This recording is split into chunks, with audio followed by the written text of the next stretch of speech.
The ones who came until now, no, there is no way for them. They said it definitely that they are not going back again. Chaldean Catholic Archbishop Bashar Warda is in charge of the Diocese of Erbil in the autonomous northern region of Iraq, controlled and protected by the Kurds.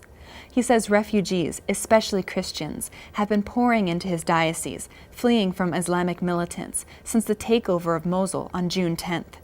And he says these families have no intention of returning to their homes. I spoke with him today on Skype. Around 600 families have came and settled for good in the diocese, but we are observing from 7 to 15 families every day coming to the diocese. They don't have a way to go back again. Archbishop Warda was introduced to me by Aid to the Church in Need, an international Catholic charity that provides assistance to the suffering and persecuted church around the world. The charity reports that Christians have been persecuted in Iraq for years, facing direct threats to their lives, but have held their ground in this ancient Christian land. Now, the Archbishop says that fewer than 40 Christian families remain in Mosul.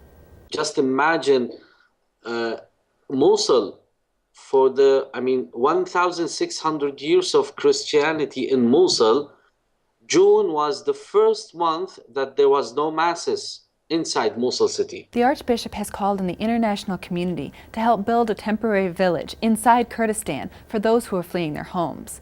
He is afraid that, as ISIS continues its rapid advance across the country, more and more families will seek asylum inside and around Erbil, and the city will not be able to accommodate them. We do have around 80,000 families on the borders between Erbil and Mosul. They are still there in the Christian villages. So definitely I am afraid that this crisis will happen again and we might not be able to help. With the militants openly displaying their arsenal of modern war machines in what they call their new Islamic State carved out of Syria and Iraq, I asked the Archbishop if he and the Christians are safe, even in Kurdistan. Inside Kurdistan, yes, we are safe. But is the future safe? We don't know, really. No. Because we live in the middle of a crisis. The whole Middle East is just burning with these, stories and wars and violence, and who knows?